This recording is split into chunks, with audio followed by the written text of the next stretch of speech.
Counting the costs. Grace is an amazing gift from God, but it does not entitle us to a free ride with no effort on our part. Losing weight and keeping it off under a shower of God's grace still requires small amounts of sacrifice and pain. It is going to cost you more than just developing some good intentions, which people usually have when they approach weight loss. However, in our experience, few people really think through all the ramifications of their weight loss decisions up front. We believe this has something to do with why so many people fail to keep weight off and give up the battle so quickly. But we are not interested in witnessing your failure, so read on.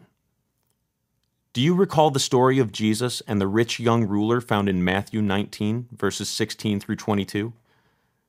The story illustrates the importance of counting the cost before you make a decision. In the story, a rich young ruler approaches Jesus and says, "Good teacher, what good things shall I do that I may have eternal life?" Jesus answers by stating 5 of the 10 commandments and adds that the man should love his neighbor as himself. The young man acknowledges having done all these things and further asks, "What do I still lack?" To which Jesus replies, "Sell what you have and give to the poor. Come, follow me." Suddenly, the rich young ruler feels the weight of what he is being asked to do.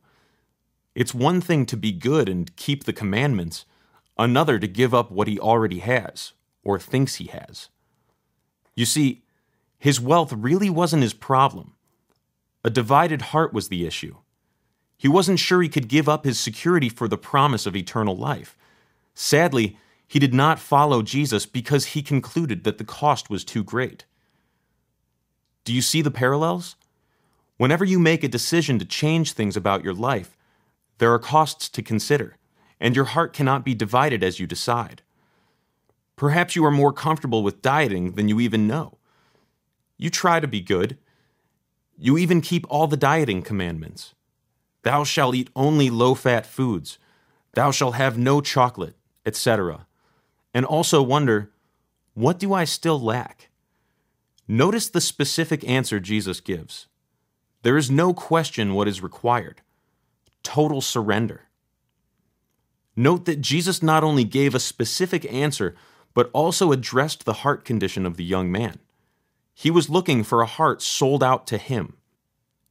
In order to live a life undefined by your weight, your heart condition is critical. Your weight isn't the root problem. Oh, it's tipping the scales too high or causing you distress. We understand this.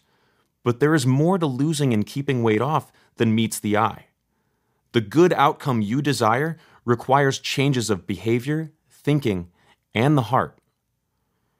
Even though this might be difficult to accept, it should be a source of hope for you. Other diet books have not helped you because they have addressed only one aspect of the problem: what is going into your mouth. And you have likely proven that for a specific amount of time you can change what you eat. But it is a change of the heart that sustains change in terms of what you eat and fuels a desire to find the weight that is right for you. Heart change is not easy work, but it is easier than staying where you are and experiencing the same frustrations and failures. We want to be clear from the start. There are no magic pills to offer you. We have no gimmicks, no quick fixes. There are no melt-away-the-pounds creams or cookies that fuel your metabolism into burning like the blazing sun. But there is a path to follow that will transform your life and bring about a stronger, clearer sense of you, as well as healing, renewed thoughts, and meaningful connections. So let's begin to identify the possible changes you could encounter. Think about these before the going gets tough, so you can remain tough and keep going. We believe the benefits of a changed life are worth the cost, but you must decide for yourself by counting the costs before committing. Overeating serves a purpose. This purpose may not be healthy, desired, or even in your awareness, but it is there. Try to think about what it would mean to lose that extra weight and keep it off for life. It's important to be realistic when seeking answers for why you want to be thin. Think about what your life would be like if you didn't spend so much time and energy with food. For example, you might have extra time to fill. With what would you fill it? Would you feel more anxious if your life didn't revolve around food?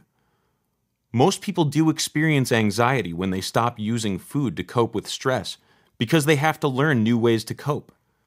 Change, even when desired and positive, can be stressful.